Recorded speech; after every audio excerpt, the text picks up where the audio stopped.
Okay. All right, good afternoon, everyone, and welcome to this meeting of the Senate Committee on Education. Thank you so much for your patience.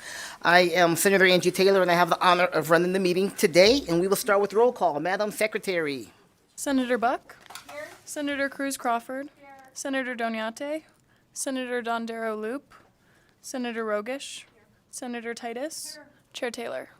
Thank you so much. I am present. Please mark Senator Danyante and Senator Dondero Loop present when they arrive. Welcome to the committee meeting. If you're here in Carson City, I see some feet in Las Vegas, so they may be there for us as well. And if you're on the phone line, welcome. You will have an opportunity for a public comment, one opportunity at the end of the meeting.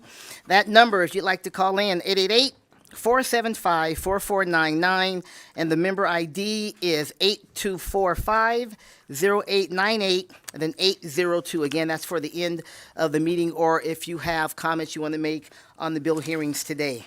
Today on our agenda, we have two bills that we're going to hear. Assembly Bill 391, which revises provisions governing annual reports of accountability of public schools, and Assembly Bill 394, authorizes the Board of Regents of the University of Nevada to require certain institutions to adopt emergency response plans related to opioid overdoses. Before we get started, just a little bit of housekeeping reminders for most of you I know. Please silence your electronic devices. If you'd like to testify or give comment, please make sure you've signed in at the door and give your business card to our staff if you have one. And even if you don't want to chat but you'd like your name in the record, please go ahead and make sure that you sign in. Should you want to speak, come forward, testify, or give public comment, turn on the microphone. When you speak loudly and clearly. Say your name, first name, and last name, and then spell your last name the first time you speak. And then every other time before you speak, please make sure you give your name for the record. We're keeping minutes, and we want to make sure that they are accurate. And then finally, you see committee members have our laptops open in front of us. Please do not take that as a sign of inattention or disrespect. We have exhibits and so on before us that we will often refer to. Okay, that being said, we have Assembly Member Brittany Miller, who is here. Please come forward. She is going to present as we open the hearing on Assembly Bill 391. Assembly Member, please, thank you for your patience, and please go ahead and get started when you're ready.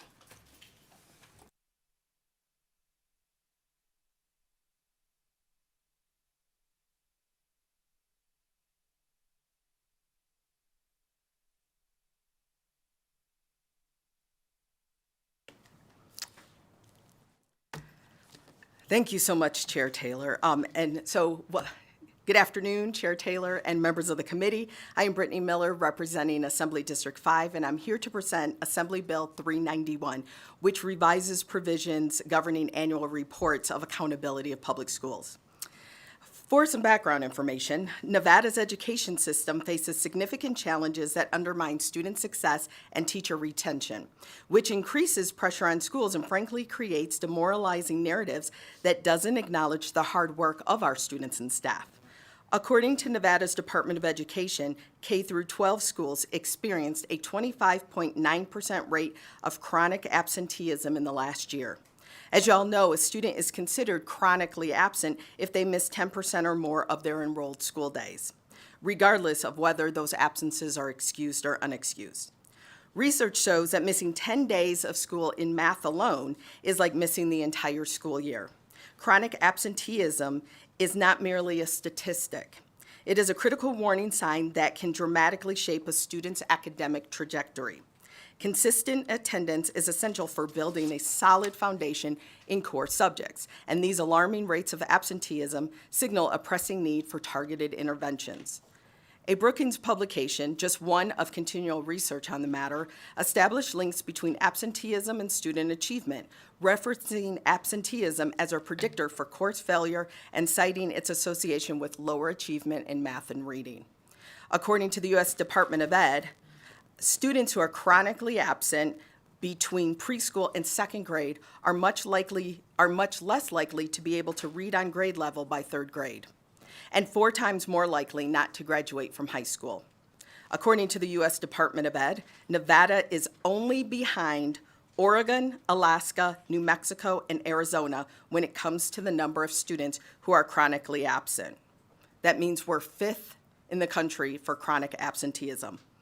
For the 2022-23 school year, 39% of Nevada students were deemed chronically absent.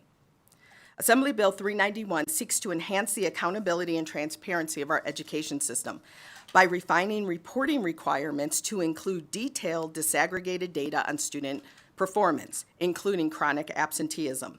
This bill aims to provide a clearer picture of where our schools stand and where additional support is needed, to show how our students are actually performing under certain circumstances. This robust accountability framework empowers administrators, policymakers, and community stakeholders to make informed decisions, allocating resources effectively, and implementing targeted interventions that will help reduce absenteeism and alleviate teacher shortages. Informed decisions not based on narrative, not based on the mantra that we have the worst schools in the country. I promise you, most of the staff and students in our schools in Nevada are working way too hard for these demoralizing comments and stigmas. Ultimately, Assembly Bill 391 reinforces our commitment to ensuring every student receives the quality education they deserve and that our educators are equipped to meet the challenges of today's diverse learning environments. Currently, public schools, charter schools, and the State Board of Education create annual accountability reports detailing pupil achievement and school performance based on standardized tests. However, these reports have not consistently provided detailed insights into the progress of all student groups, particularly those facing unique challenges such as excessive absences or receiving instruction from unlicensed personnel. Assembly Bill 391 addresses these gaps by revising the accountability reporting requirements for public schools, charter schools, and the State Board of Education to include disaggregated data on pupil achievement among students who have accrued more than 10 absences that school year. We know that measuring student achievement should not be one-dimensional because there are many more factors that go into student achievement. Factors such as effort, desire, focus, interest, aptitude, emotional or social maturity, trauma, a good night's sleep, a good breakfast, family upbringing, parental expectation, etc. All of these things impact learning. However, not all of those are quantifiable like attendance.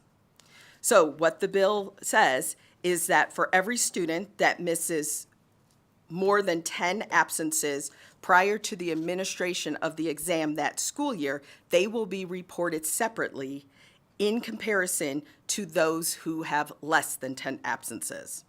In this case, the scores of those with more 10 will be compared.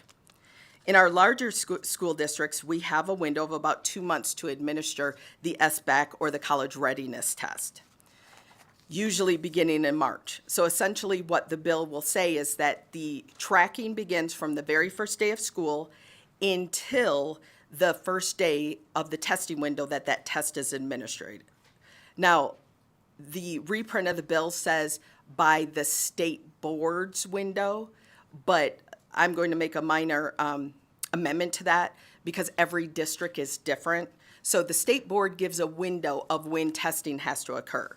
Each district then provides their individual testing window. For instance, Douglas may be able to accomplish all of their tests within 2 weeks. Clark, it's usually 6 or 7 weeks. And then within that window, you have schools that will operate within that window, but they also get to choose within that window. Some schools want to do it before spring break, some want to do it after spring break. We also have principals that make different decisions. We're going to test fourth graders first, sixth graders last. We're going to test math first, science last. But there's so many varieties within that testing window. We're just going to measure absences up until when the district begins their testing. And with that, of course, also absences, because I know someone will ask, this is not about if the absence is excused or unexcused. Whether your absence is excused or unexcused, this impacts your ability to obtain instruction and practice. It is based on whatever is a scheduled school day. If it's a half a day, if it's a full day. But again, we're going by full days because of the challenge in, someone comes to school an hour late because they were at the dentist, or someone left early, or which subjects were impacted. A school day is a school day.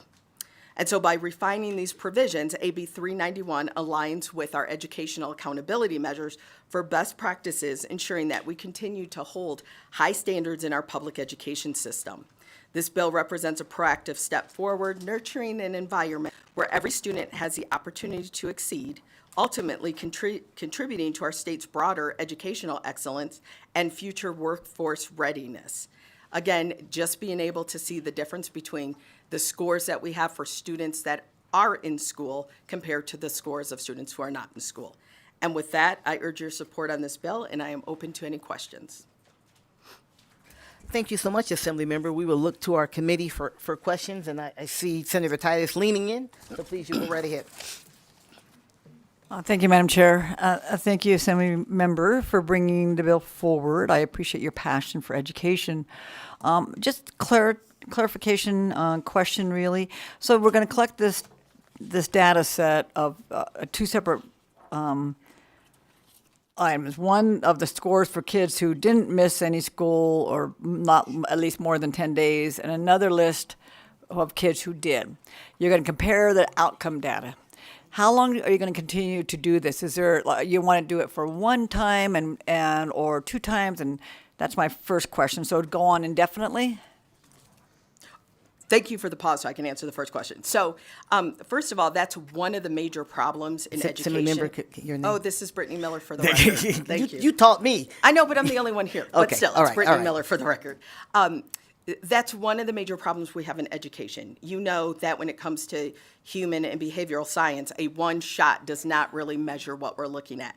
So I'm not looking at this as we're going to do it once or twice. I believe this should be this is just going forward how we represent our test scores, so that everyone from parents to educators to business owners to the legislature can see, you know what, there is an impact for those students who are in school are performing better than those who aren't. So you're assuming that's going to be the outcome, but we don't know that yet, right? So that's why you're doing this, to give us some true data points over a period of unknown time.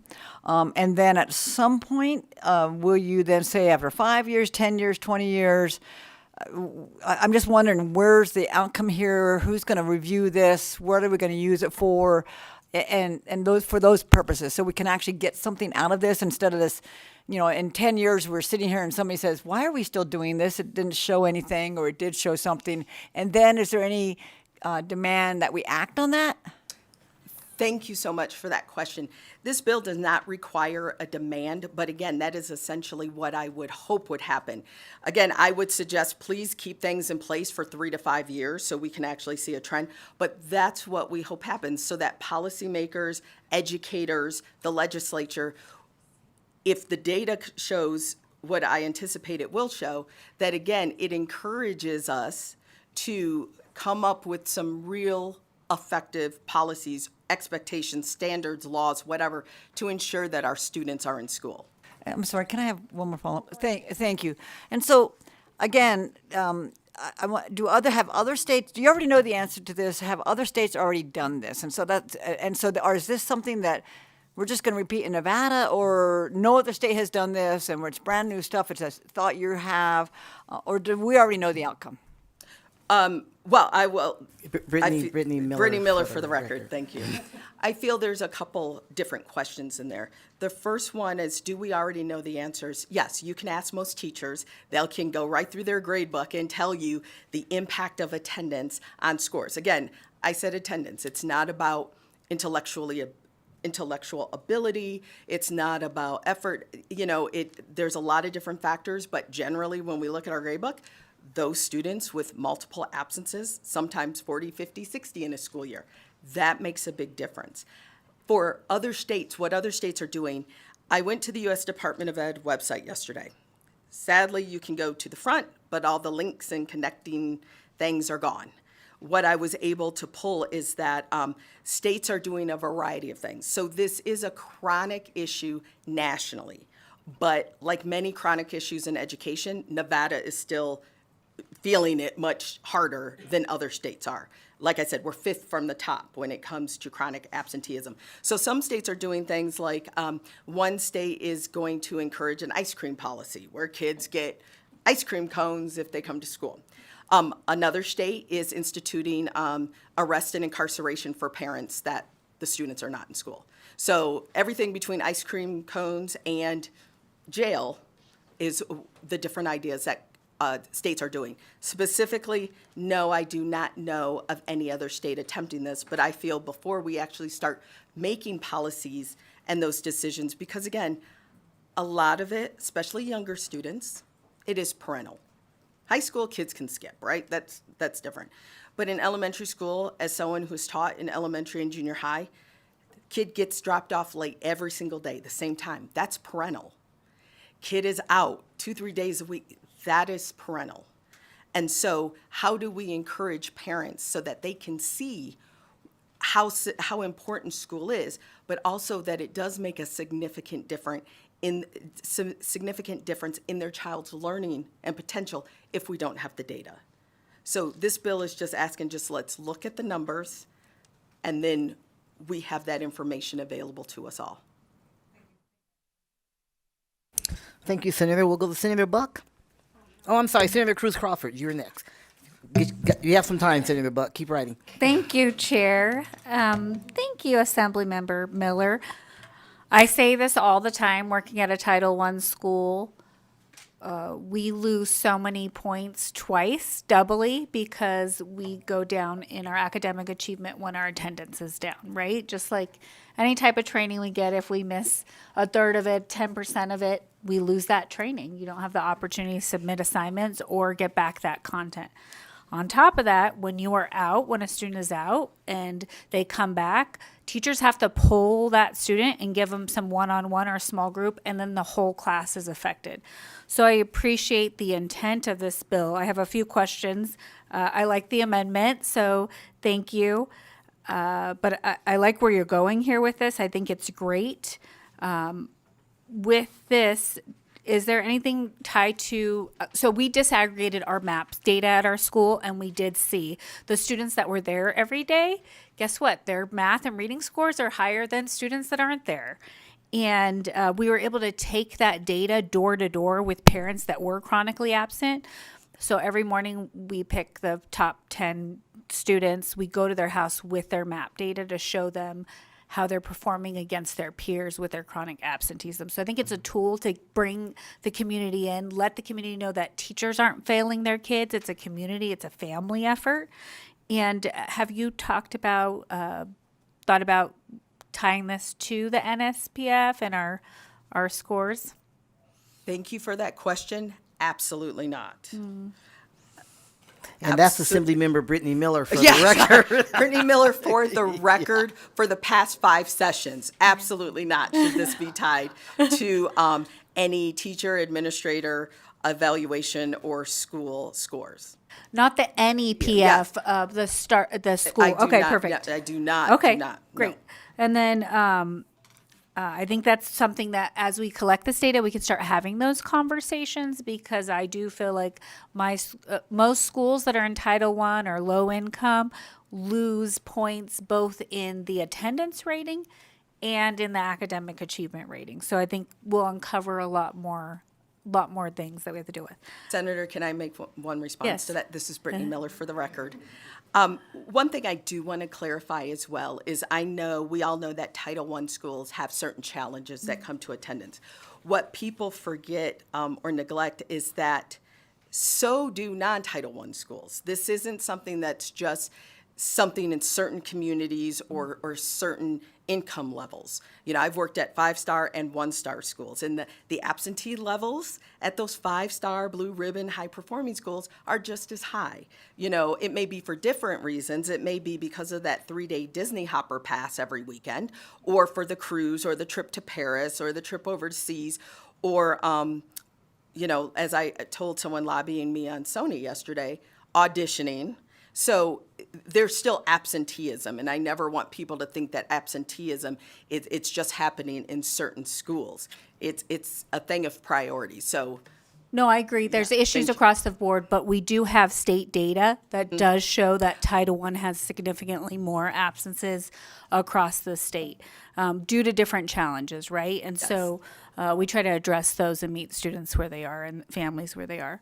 I did see that or one of the things is with the concerns over schools that might want to lessen their attendance efforts, maybe because their students are, if they make it to that 10-day mark and they want them not to be there because they want it to be in the data, do you have any ways to kind of combat that? Do you know what I'm saying? I do. Thank you, Senator Brittany Miller, for the record. I know that there are times that schools will try to manipulate certain things to get certain resources. Again, the structural situation that some people feel they're working within. I honestly do not anticipate this because we're looking at an entire school. And again, it's just going to be reported by school.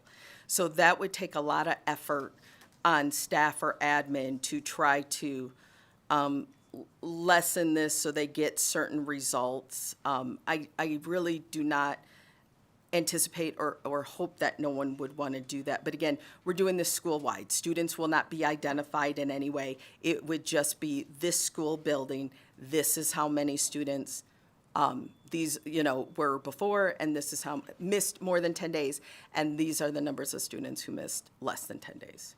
I agree too. I was just putting that out there because that's what some people, might anticipate. So I appreciate that response. And then last question with the transiency for students that come outside of state. Is this, and I'm sorry if it was addressed in the bill, is this continuous enrollment from the day they start, or does that 10 days start? Have you thought of that piece, or is that something to work out at the State Board of Education level?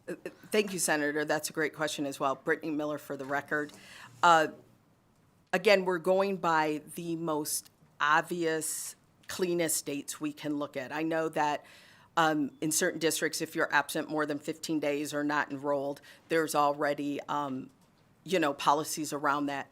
But again, if they're within the same school district, they should be counted. Because again, it would be from the very first day because essentially what's going to happen is each district is reporting. So each district reporting to the state. So if they're still, and I know there's oftentimes where families are moving and students are attending multiple schools within one school year. But if they've been in that same district, they would still be counted. Thank you so much. I really appreciate all this. I think it's really important to share with the community the great work that schools are doing and the importance of businesses and families being brought into this chronic absenteeism conversation. So I think this bill addresses that. Thank you. Thank you, Senator. Now we'll go down to Senator Buck. Oh, no question? Okay. Okay, well, I do have just a couple of questions. You answered one in terms of if a student goes from one school to another school. So I just want to make sure I'm clear, and I read the part of it in the bill, but I want to make sure I get it.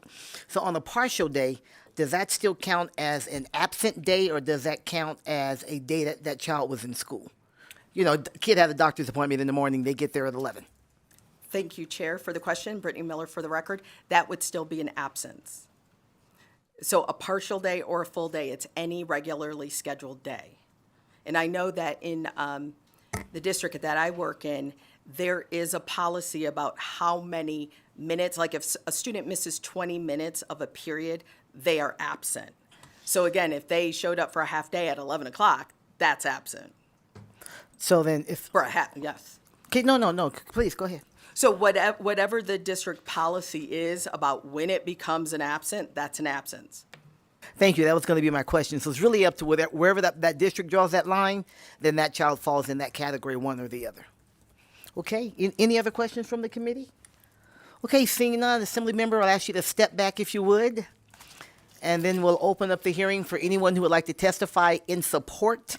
Anyone in support of Assembly Bill 391, please come forward here in Carson City, or if you're there in Las Vegas and would like to testify in support, please come forward. And you know the routine. Please state your name for the record, and you'll have 2 minutes. Please go ahead. Good afternoon, committee. My name is Robert Munson, M-U-N-S-O-N, representing the Nevada State Education Association, which has been the voice of Nevada educators for more than 125 years. NSCA supports AB 391 to require school districts to report on achievement data for students who are chronically absent. As Nevada pushes forward with increasing demands on accountability in our education system, it is increasingly important to dig deeper into the factors that impact student achievement. Student absenteeism is one of these issues. With over 1/4 of Nevada students being chronically absent last school year, it is a problem. Chronic absenteeism lowers academic performance as students struggle to keep up. Frequent absences create gaps in knowledge, making it harder for students to grasp new material. Students who are chronically absent are more likely to fall behind, become disengaged, and eventually drop out of school. Research shows that chronic absenteeism is linked to lower test scores and grades, especially in reading and math. While Nevada has put much of the responsibility for student achievement on classroom teachers, including tying a teacher's evaluation to student growth, the reality is always more complicated. Over the past couple of years, I have witnessed more absenteeism in my classroom and a lack of effort on the part of students to make up work and activities they've missed, especially those activities that are building skills and therefore not graded. Since credit is no longer tied to absences, many see absence or attendance as optional. Students miss critical instruction, discussions, and the collaborative work, missing out on learning from their peers, as well as the direct instruction that I may provide. This is foundational work, and it is critical for student growth. Disaggregating student achievement by attendance will provide better insight into the effectiveness of classroom instruction to those who are attending. This data also gives the state and school leaders better Mr. information. Munson, you're right there at 2 minutes. Thank you very much, and please support AB 391. Okay, thank you so much. Please, who's next? Please go right ahead. Good afternoon, Madam Chair and members of the committee. For the record, my name is Mary Przinski here representing Nevada Association of School Superintendents. And first of all, we want to thank the Assembly woman for working with us on this bill and helping us with the amendments to the bill. Attendance obviously is important, and this bill will give additional data to parents and to everyone about the importance of showing up for school and the impact that that has on test scores. And as we were talking before this meeting today, you know, it's important to show up for school, because if you show up for school, you'll probably show up for work when you grow up. You'll probably if you turn in your homework on time, you'll probably show up for work on time.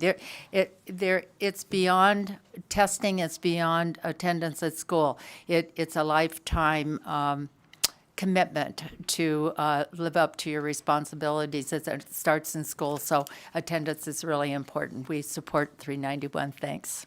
Thank you, Ms. Pazinski. Please go right ahead. Thank you, Madam Chair, Nathaniel Waugh, Clark County School District. It was important for Ms. Brzezinski to go first because it ties in my comments saying we echo their comments. We thank the Assembly member for her work on the bill, and that's it. Thank you. Thank you, Mr. Watt. Anybody else here locally in Carson City in support? Seeing no one here in Carson or in Las Vegas. AVH, do we have anyone on the phone line? Thank you, Chair. To testify in support of Assembly Bill 391, please press star 9 now to take your place in the queue.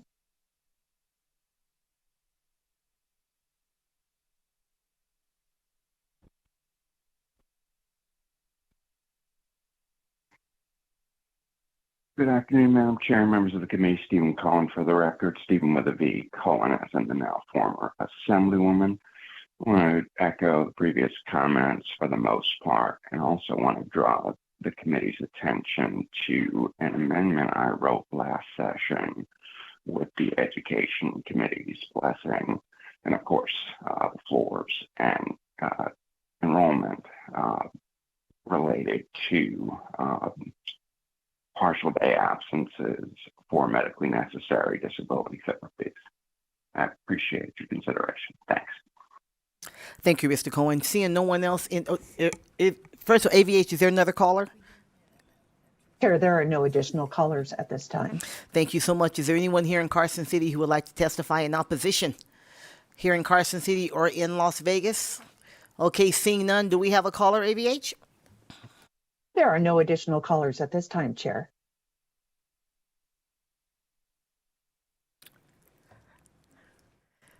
Please come up. Say, are you in opposition? You're in opposition? Okay, please go right ahead, have a seat. And then just state your name for the record and spell your last name, okay? Please turn your microphone on. There you are. Okay, go right ahead. Thank you, Chairwoman, for the opportunity to speak before you. My name is Brianna Lee, a student at Faith Lutheran and a representative of the BSU network. Okay. I am not in support of Bill 391 because of the unaccounted for differences between excused and unexcused absences. Though I do agree that missing any portion of school sets you behind, many students today are planning to be impactful and influence activities outside of school. I would not even be able to stand before you today without having an excused absence to be here. This year, I have a collected 35 both excused and unexcused absences. Though this may seem like a substantial amount of absences, it allowed me the time for proper treatment of my ACL, MCL, and LCL tears. What if I'm unable to attend the proper recovery treatments for an injury because I'm not allowed enough excused absences? My other absences were directed towards my future career goals in becoming a professional soccer player and to attend events in the community where I can give back. If the data from Bill 391 is being used to argue for more limitations on excused absences, it is arguing for more limitations on student growth beyond school. Thank you. Thank you, Ms. Lee. Is there anyone else here in Carson or in Las Vegas? Seeing none? Okay, we'll go to neutral testimony. Anyone here in Carson City that would like to testify neutral on Senate Bill 391, please come forward at this time, ladies. If there's anyone in Las Vegas, please come forward as well. Just remember to state your name and then spell your last name before you begin. Okay, so you can turn that microphone on. I think it's on. Okay, great. Thank you. Go right ahead. Hi, my name is Surya Wint, W-I-N-T. I'm a student from Las Vegas. I attend Faith Lutheran Academy, and I'm here with the BSU network. I'm neutral on the AB 391 bill. I agree that it's important to report student achievement and what level they're at. I also recognize that tests and exams do not give a holistic view of any student, whether it's of their intelligence or even just of how hard they work in school.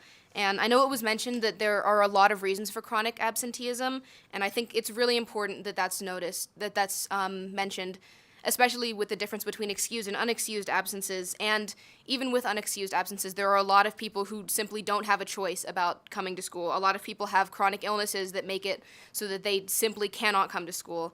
And a lot of times these are the people that work the hardest to catch up with their work versus people who just don't come to school because they don't want to or for some reason that's different from that.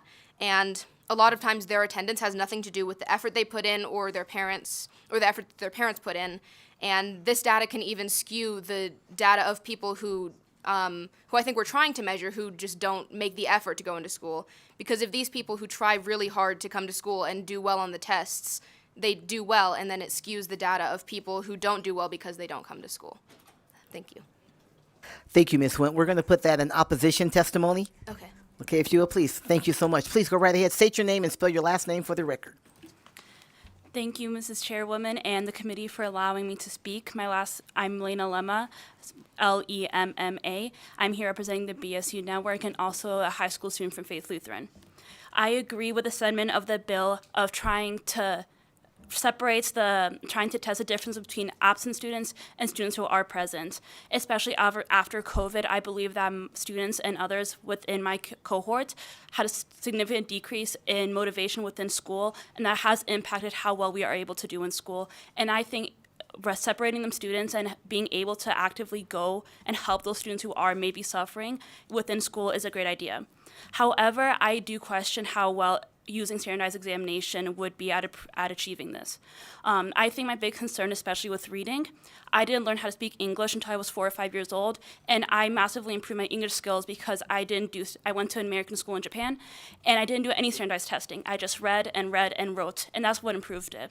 However, when I went to the Nevada school system and there was standardized testing, my reading skill, even though my scores were improving, were mostly stagnant. I did not think that my reading ability or my ability to connect with the reading itself and being able to fully understand it did not improve until I entered 10th grade, and I was able to go into a teacher that didn't force me to do standardized testing, and I was able to connect stories, and I was able to dive deeper into larger stories. Therefore, I'm neutral about this bill, and I think it could be a great bill if the standardized testing was questioned a little bit more. I yield my time. Thank you so much, Ms. Lima. We appreciate it. Anyone else here neutral in Carson City? Seeing none in Carson or in Las Vegas, we will go to the phone lines. AVH, do we have a caller? Chair, there are no additional callers on the line at this time.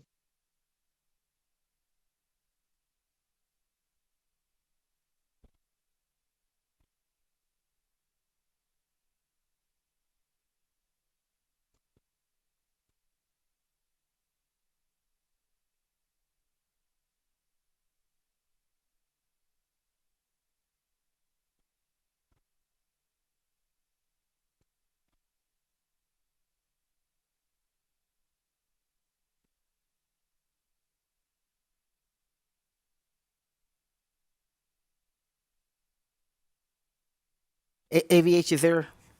No. Okay, all right, please Oh, come Chair, on. I apologize. There are no callers on the line at this Okay, time. okay. All right, that was like, okay, is there? All right, okay. Please, Assembly Member, please, yeah, closing comments. Thank you so much, everyone, for hearing the bill, and thank you to the students who came and testified, because we know how important public speaking and advocating and articulating your position is. With that, I just want to clarify a few things. Again, this would not pertain to private schools. It would pertain to our public schools, so that would be our public school districts and any charter schools that receive public funding. That will be another small amendment just to clean up the language, because it says just chartered through district, but it's any one chartered that receives public funds. And of course, just adding a few words to make sure that it's not just the date that the state board says, but which each individual school district, those testing windows. And with that, again, this bill is not to place judgment, it's not to penalize, it is just to give us some data to work with. And again, support all the hard work that our staff and our students do actually do, and the successes that we have. And with that, I thank you so much. I do have one question, if I can, just before you leave. In that, so as you collect the data, because I'm listening to some concerns, as you collect, as the data is reported, better said, is it individualized, or you're taking on average per school, per district, or talk to me a little bit about that? Thank you so much, Chair, for that question. Again, Brittany Miller for the record. It would not be individualized. There would be no way to identify which students are who. It's just numbers. So it would just be numbers reported out from the schools and through the state. So what we would see from the state as they disseminate the numbers out would be, for this school district, this is the percent of students who had more than 10 absences, this is the percent who did not. Thank you so much, Assembly Member. Committee members, all good. Thank you so much for taking the time to come over to this side of the House.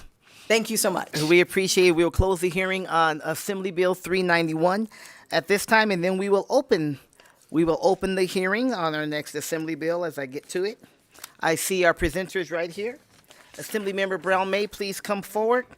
Assembly Bill 394 authorizes the Board of Regents of the University of Nevada to require certain institutions to adopt emergency response plans related to opioid overdoses. And Assembly Member Brown May and their co-presenters before us. Please, Assembly Member, begin when you are ready. Thank you. Thank you, Senator. Thank you, Chair, Vice Chair, members of the committee. Tracy Brown May for the record. I'm honored to represent Nevada Assembly District 42 in the heart of Clark County. We are excited to be here today. I'm joined today by my co-presenter, Ms. Madeline Larson. If you served on the Interim Committee on Health and Human Services, then you know who Ms. Larson is, and this issue is familiar to you. So you should each have at your desks your own emergency overdose response kit, and that is what we are here to talk about today. Ms. Larson presented her idea to start the good work of being done to decrease overdose in our community while providing a framework for emergency preparedness, and she accomplished much over the interim. I am pleased to introduce her here today. Before we summarize the bill, Ms. Larson will provide you a little bit of background. Thank you so much, Assemblymember Brown May. Hi, Chair Taylor and the rest of the committee. I'm Madeline Larson for the record.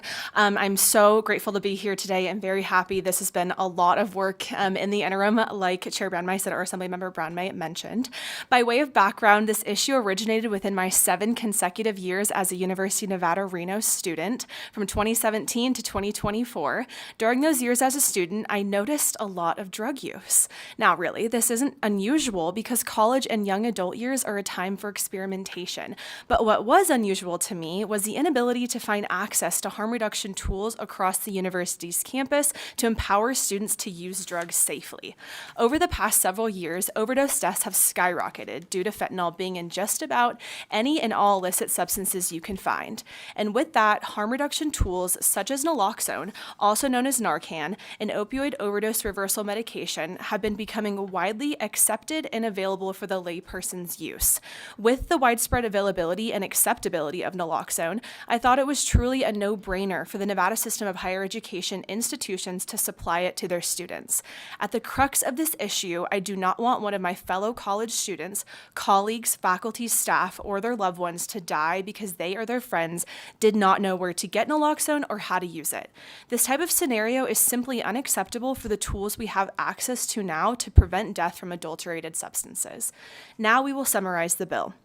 Section 1, subsection 1 states the Board of Regents may require each institution within the system to, in consultation with the Division of Public and Behavioral Health of the Department of Health and Human Services, adopt an emergency response plan to address opioid-related drug overdoses, and this includes what the response plan must include. So this follows. Plans for providing education on opioid-related overdoses, drug overdoses, measures to respond compassionately to opioid-related drug overdoses, which includes emphasizing rescue breathing techniques and utilizing naloxone at the lowest effective dose. In addition, there in this bill includes student protections against university disciplinary actions for students obtaining an opioid antagonist. This plan also includes procedures for the distribution and administration of opioid antagonists, and ensuring ease of access to opioid antagonists.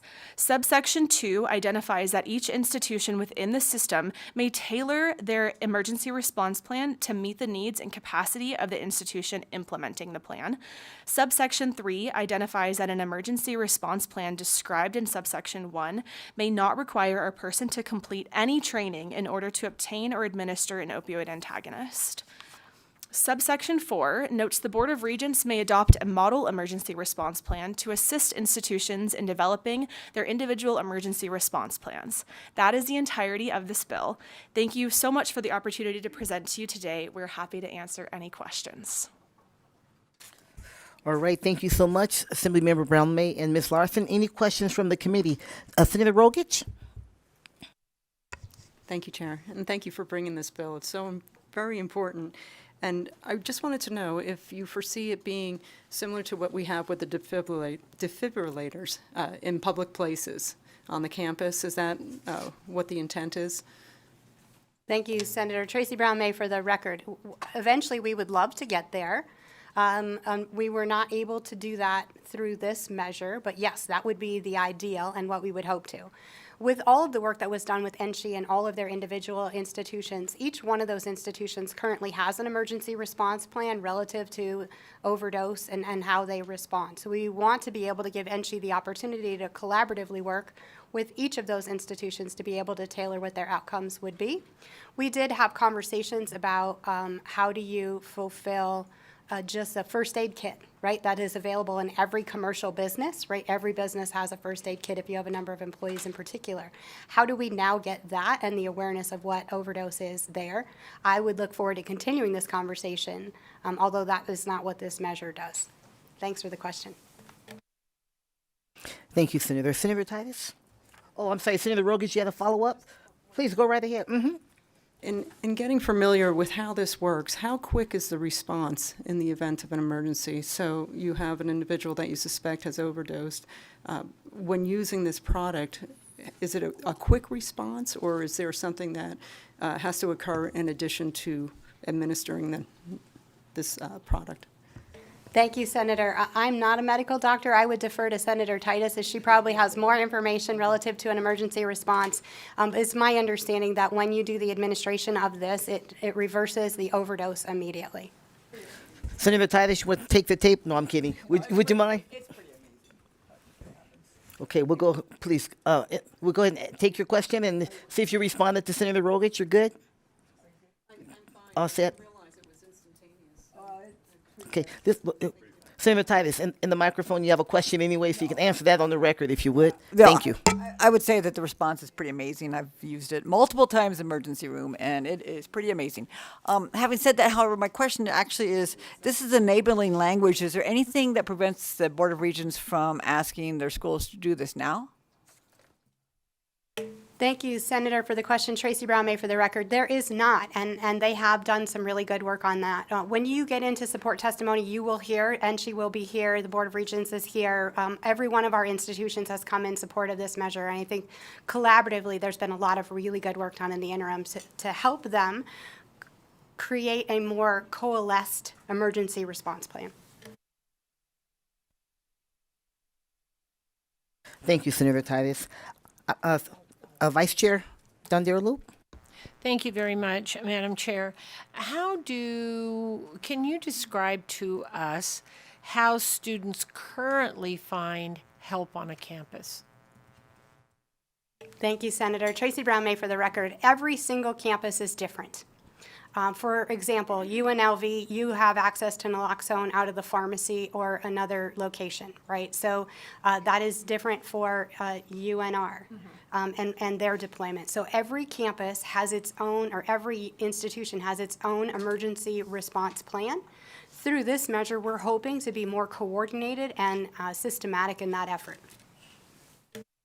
Thank you. I sort of thought maybe you were going to say that because I think that that's part of the problem now. There's no consistency.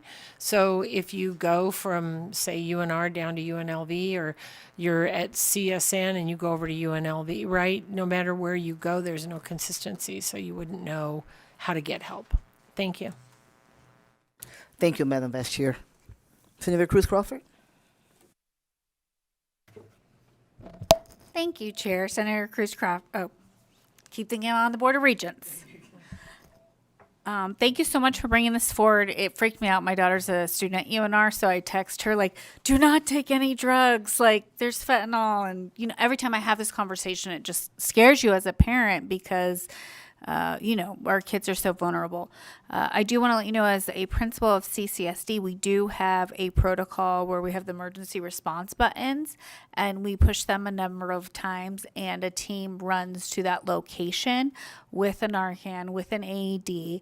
And so it is nice that any school that you go to within CCSD has the same policy, and it makes it safe. So I'm just saying, like, if we do this at the elementary school level, we should definitely have something in the college level. So I think this is a great piece of legislation. So thank you.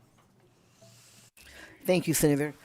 My question on this, if I may, Assembly Member, is currently the system and the institutions have emergency response plans, but it just doesn't include opioid overdose. Is that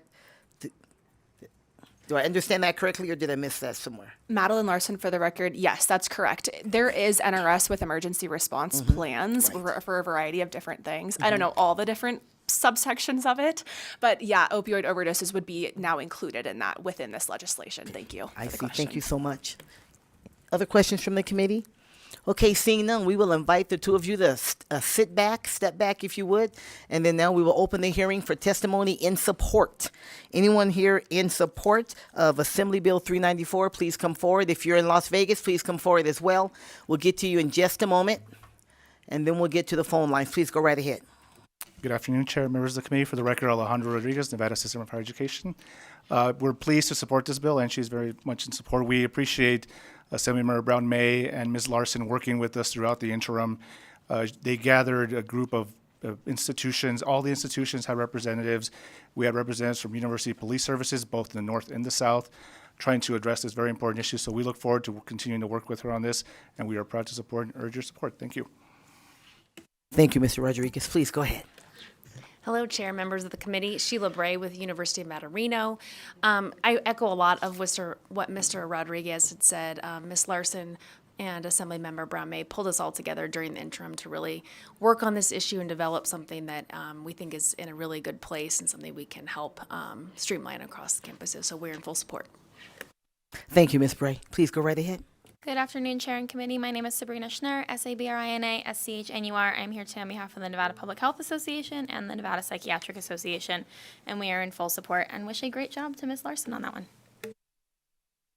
Thank you, Ms. Schnur. Please go ahead.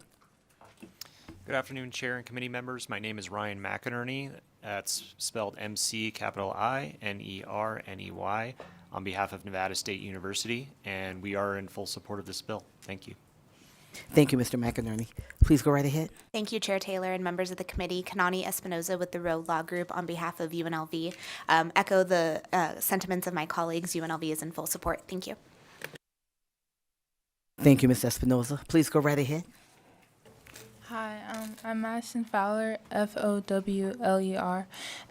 This is on behalf of the BSU network, and I agree with this. As a high school student who also, students also want to experience things, I think that this is important because overdoses can happen throughout all ages of schools, depending on just, you don't know where you get it from. So, thank you.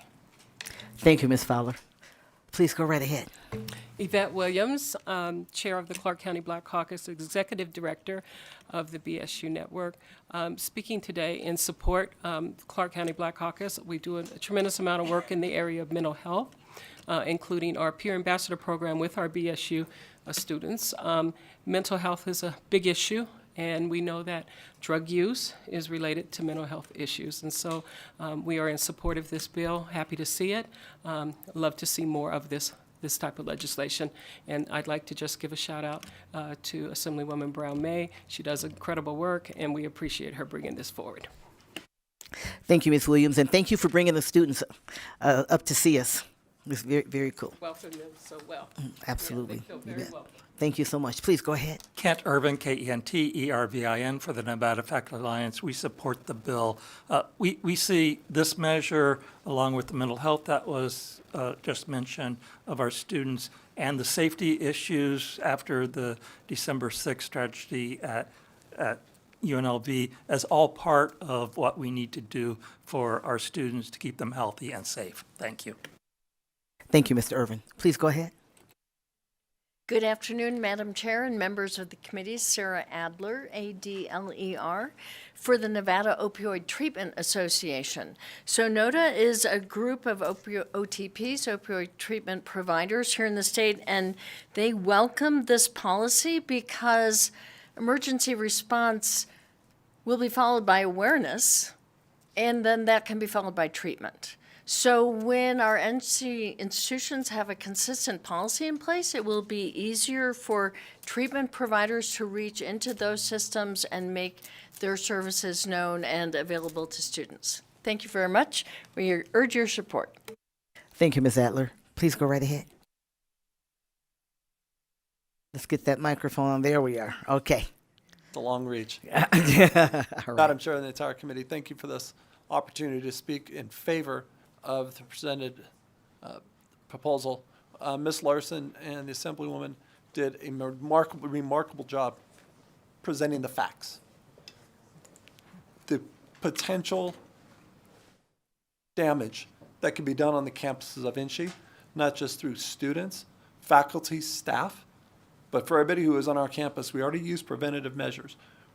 Predominantly when we have athletic events, there's always an ambulance.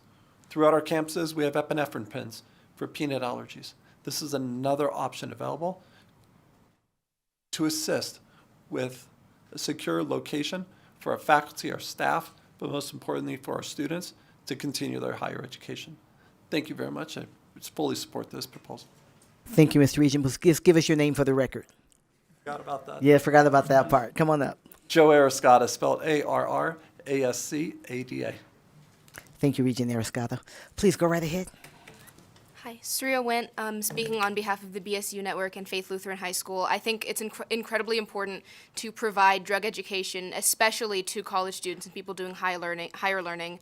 At Faith Lutheran, we have a drug education week where we learn about this kind of thing and we learn how to administer Narcan. And that has led to me, when I was taking a college class at CSN, I had to explain to someone else how to use Narcan because they didn't know how to use it.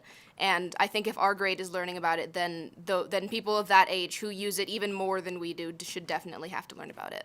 and be able have access to the ways to solve overdoses. Thank you. Thank you, Ms. Went. Please go ahead. Thank you to the chair and to the rest of the committee. My name is Kennedy Pryor, Pryor, and I'm speaking on behalf of the BSU Network and Faith Lutheran High School. Adding on to what Saria has said, when we are learning in our week of drug education about opioid or about Narcan, about using Narcan, a lot of the people that learn about that, like if we're even learning about that at a high school level and may not know like how important that is, then I think it's really important that people in college or even outside of that should know how important that is and have the necessary option to be able to help someone out if they're going through something like that. And that's also administering to what Ms. Yvette said about mental health, because a lot of times that is a direct option when they're not mentally doing that well. And I think it's really important to have this bill. Thank you. Thank you, Ms. Pryor. Seeing no one else coming forward in Carson City, we do have a speaker in Las Vegas. Please, whenever you're ready, go ahead and state your name and spell your last name for the record, and then begin. Hello, thank you, Chair, Vice Chair, members of the committee. My name is Kelechi Odunze, Odunze, and I am a student at the University of Nevada, Las Vegas, and the newly elected student body president, but I'm not here to speak on behalf of the student government. Assembly Bill 394 is a smart and compassionate move to help save lives on our college campuses. Opioid overdoses are a real and growing problem, and Nevada students, faculty, and staff deserve to know that if an overdose happens, there's a plan in place and help will be ready when needed. One of the best parts about this bill is that it removes barriers. No one will be forced to jump through heavy training just to carry or use a life-saving opioid antidote, and students who need help or administering help won't have to worry about being punished for doing the right thing.